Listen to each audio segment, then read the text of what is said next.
Hi అండి, welcome back to Vimala Vangala vlogs. నేను మీ Vimala.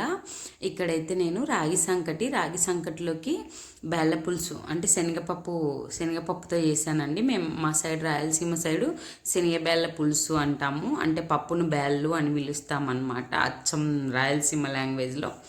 So మా సైడ్ మేము ఇట్లా రాగి సంకట్లోకి చేసుకుంటాము, బాగుంటుంది.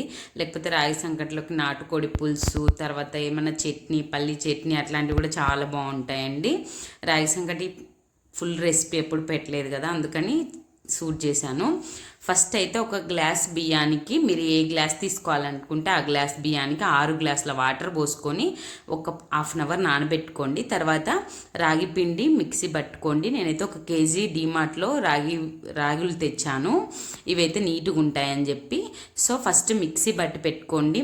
మెత్తగా పౌడర్ కావాలి, మంచిగా సగం సగం వేసి బాగా. లేదంటే మీరు పిండి గిర్నీలో 1 కేజీన్నర మీరు ఇంట్లో మీరు బాగా వాడుకునే పాటైతే 1 కేజీ 2 కేజీలు అట్లా పిండి గిన్నెలో పట్టించుకోండి, బాగుంటుంది. ఇంకా పిండి మెత్తగా మిక్సీ గిన్నెలో కూడా మెత్తగా పట్టుకోవాలి. తర్వాత మనం నానబెట్టుకున్న బియ్యంలో ఉప్పేసి ప్రెషర్ కుక్ పెట్టుకోండి. ఇదైతే కొంచెం పొంగుతుంది, సో సిమ్లోనే పెట్టుకోండి. ఒక 4-5 విజిల్స్ మంచిగా రావాలి. అన్నం అనేది బాగా మెత్తగా ఉడకాలండి. ఒకసారి చూడండి, ఇక్కడ పొంగొస్తుంది. సో సిమ్ములో పెట్టి బాగా 4-5 విజిల్స్ రానివ్వండి. నేను 1 గ్లాసు బియ్యం పోసాను కదా, 2 గ్లాసుల రాగి పిండి తీసుకున్నాను, అట్లయితే బాగుంటుంది అని చెప్పి. సో ఇక్కడ చూడండి, అన్నం అయితే మెత్తగా ఉడికింది. ఇట్లా మెత్తగా ఇట్లా పిసుకుతే ఇట్లా అంటే మెత్తగా కావాలి, మెత్తగా ఉడికిపోవాలి. ఒక్కసారి రాగి పిండి వేసిన తర్వాత మళ్ళీ అన్నం మెత్తగా కాదనమాట. సో ముందే అన్నం బాగా మెత్తగా అయిన తర్వాతనే రాగి పిండి పోసుకోవాలి. సో బాగా మెత్తగా కావాలి. అసలు ఇట్లా చిన్నపిల్లలకు మనం మెత్తగా ఎట్లా తినిపిస్తామో అట్లా మెత్తగా కావాలన్నమాట. తర్వాత ఇలా అయిన తర్వాత పొయ్యి మీద పెట్టేసి మనము రాగి పిండి నేను 2 గ్లాసులు తీసుకుంటున్నాను 1 గ్లాస్ బియ్యానికి. సో 2 గ్లాసుల రాగి పిండి వేసి పైన మూత పెట్టేసేయాలి. ఈ ఆవిరికి కొద్దిసేపు అది ఉడుకుతుంది అంతే. పైన పిండి ఉన్న దాన్ని ఒక తెడ్డు తీసుకొని కలుపుకోవాలన్నమాట. సో ఇలా పిండి పోసి జస్ట్ పైన మూత పెట్టేసి ఒక 5-10 నిమిషాలు అలా ఉడకనివ్వాలి, మగ్గుతుంది ఊక ఆ వేడికి కూడా. సో కింద అన్నం వేడికి కొద్దిసేపు మగ్గుతుంది. తర్వాత ఇట్లా మన దగ్గర కొంతమంది దగ్గర తెడ్డు ఉంటుంది, మా సైడ్ తెడ్డు అంటాం దాన్ని, చెక్కది. సో దాంతో ఒక వారం నుండి కలుపుకుంటూ రావాలి.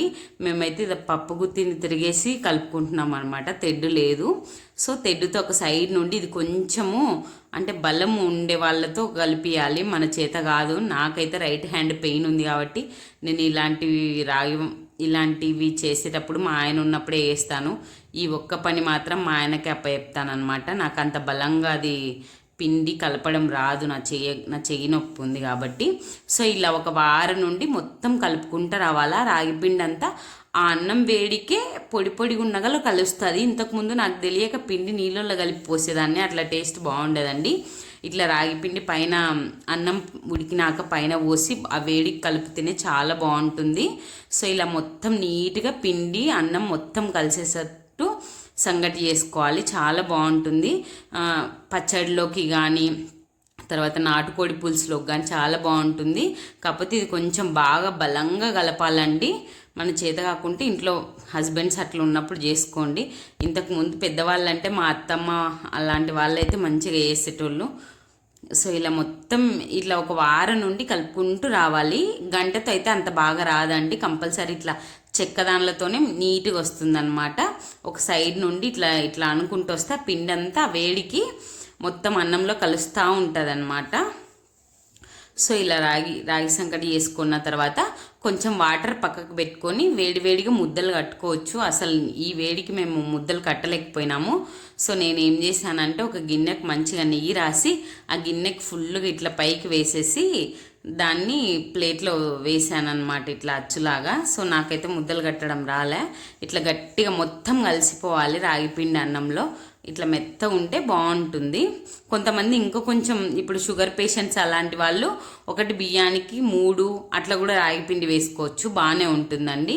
కొంతమంది మరీ కొంచెమే బియ్యం వేసుకొని అంటే ఒక పిరికెడు అట్లా వేసుకొని కూడా ఎక్కువ రాగి పిండి వేసుకొని కూడా చేసుకుంటారు. ఇక్కడ కట్టనికి ట్రై చేసినాం కానీ ఆ వేడికి కట్టలేకపోయినాము ముద్ద. సో ఇక్కడైతే ఇట్లా గిన్నెతో పోసినాను. కొంచెం నెయ్యితో తింటే సూపర్ ఉంది. ఇదైతే బేళ్ళ పులుసు. శనగపప్పు, 1 కప్పు శనగపప్పుకు 3 కప్పుల వాటర్ పోసి నానబెట్టుకోండి. ఒక హాఫ్ అన్ అవర్ నానబెట్టుకున్న తర్వాత కొంచెం పసుపు వేసి కొంచెం ఆయిల్ కూడా వేసి ప్రెషర్ కుక్ పెట్టుకోండి. సిమ్ములో ఒక 3 విజిల్స్ రానియండి. మెత్తగా ఉడకాలి పప్పు, అప్పుడే బాగుంటుంది. ఫస్ట్ ఈ శనగపప్పు అనేది మంచిగా ఉడకాలి. మీకు శనగపప్పు పడదనుకుంటే కందిపప్పుతో వేసుకోండి. కందిపప్పుతో అయితే పప్పు చారులాగా ఉంటుంది. సో ఇలా పప్పు మెత్తగా ఉడికిన తర్వాత ఇవి కొంచెం పక్కకు తీసి పెట్టుకోండి. చాలా మెత్తగా ఉడికిపోవాలన్నమాట, లేకపోతే మళ్ళీ ఉడకవు. బాగుంటుంది కొంచెం టేస్ట్ అనేది. ఇలా ఇప్పుడు చూస్తున్నా కదా ఇంత మెత్తగా కావాలి. తర్వాత ఒక 2-3 ఆనియన్స్, ఒక 4 టమాటాలు, ఒక 4-5 పచ్చిమిర్చి అవన్నీ కడిగి పెట్టుకోండి. తర్వాత ఒక వెడల్పు లోతు ఉన్న గిన్నె పెట్టుకోండి. నా దగ్గర అయితే కొంచెం ఇదే బాగుంటుంది అని చెప్పి అది పెట్టాను. సో ఇక్కడైతే నేను కట్టరు అదే చాప్ చేసేది స్టీల్ది తెచ్చుకున్నాను.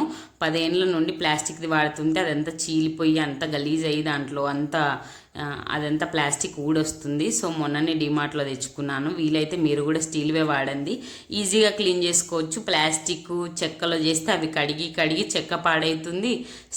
ప్లాస్టిక్ దాంట్లో అయితే అదంతా ఊడొస్తుంది. సో స్టీల్ది ఈజీగానే 250 ఏమో పడింది నాకు. మంచిగానే ఉందండి, ఎక్కువ రోజులు కూడా వస్తుంది.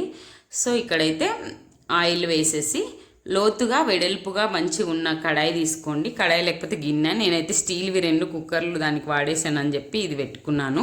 నాన్ స్టిక్ అవాయిడ్ చేయాలంటారు కదా, ఎప్పుడో ఒకసారి చేస్తానులేండి. సో ఆయిల్ వేసి జీలకర్ర ఆవాలు వేసి ఎండుమిరపకాయలు ఒక 4-5 ఎండుమిరపకాయలు వేయండి.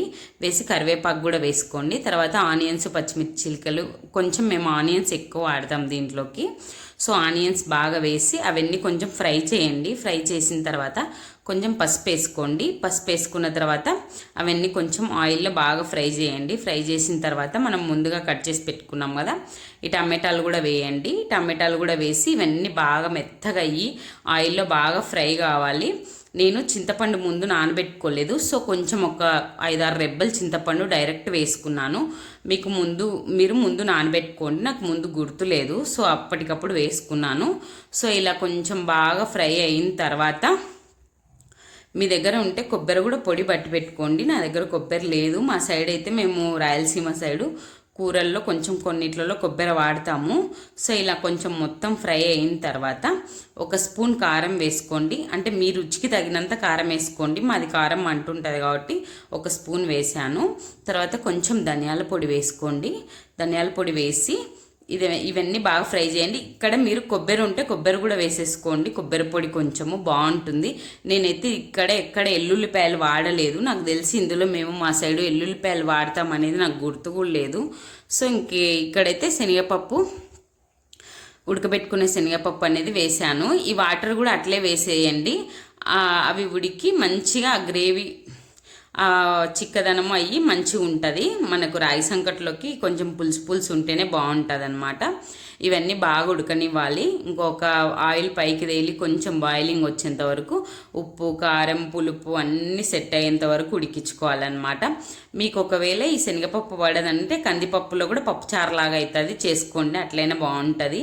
ఈ రాగి సంకటి అనేది నాటుకోడి పులుసులోకి కానీ, మామూలుగా మనం కొత్తిమీర టమాటా పచ్చడి చేసుకుంటాం కదా, బీరకాయ పచ్చడి, దోసకాయ పచ్చడి, ఏ పచ్చడిలోకైనా చాలా బాగుంటుందండి. రాగులు అయితే హెల్త్కి చాలా మంచిది. అసలు రాగులు కాల్షియం బాగుంటుంది, ఎముకలు దృఢంగా ఉంటాయి. పిల్లలకు కూడా అలవాటు చేయండి, చాలా బాగా తింటారు ఒకసారి చేస్తే. ఇలా కొంచెం బాగా మరగనివ్వండి. మరగనిచ్చిన తర్వాత కొంచెం టేస్ట్ ఒకసారి ఉప్పు కారం సెట్ చేసుకోండి. తర్వాత ఇక్కడైతే కొత్తిమీర వేసుకోండి. కొంచెం ఇక్కడ ఆయిల్ అనేది కొంచెం పైకి తేలుతుంది చూడండి. ఇలాంటి టైంలో మీరు ఒకసారి టేస్ట్ సరి చేసుకొని ఆ తర్వాత దించేసుకోండి అన్నీ సరిపోయినాయా లేదా అని.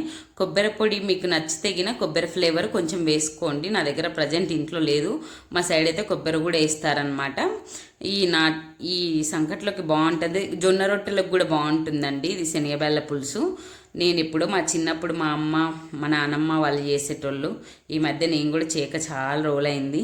ఈరోజు సండే రోజు చేశాను. సో ఇక్కడైతే కొంచెం టేస్ట్ చూస్తున్నాను అన్నీ సరిపోయినాయా లేదా అని చెప్పి. అన్నీ సరిపోయినాయి, చాలా బాగుంది, సూపర్ టేస్ట్గా ఉంది. మీరు కూడా ఒకసారి ట్రై చేయండి. సో ట్రై చేసి ఎలా ఉందనేది నాకు కామెంట్ చేయండి. ఇక్కడైతే ఇలా రాగి సంకటి బేళ్ళ పులుసు అనేది సూపర్ ఉంది. ఈ వీడియో మీకు నచ్చినట్లయితే సబ్స్క్రైబ్ చేసుకోండి.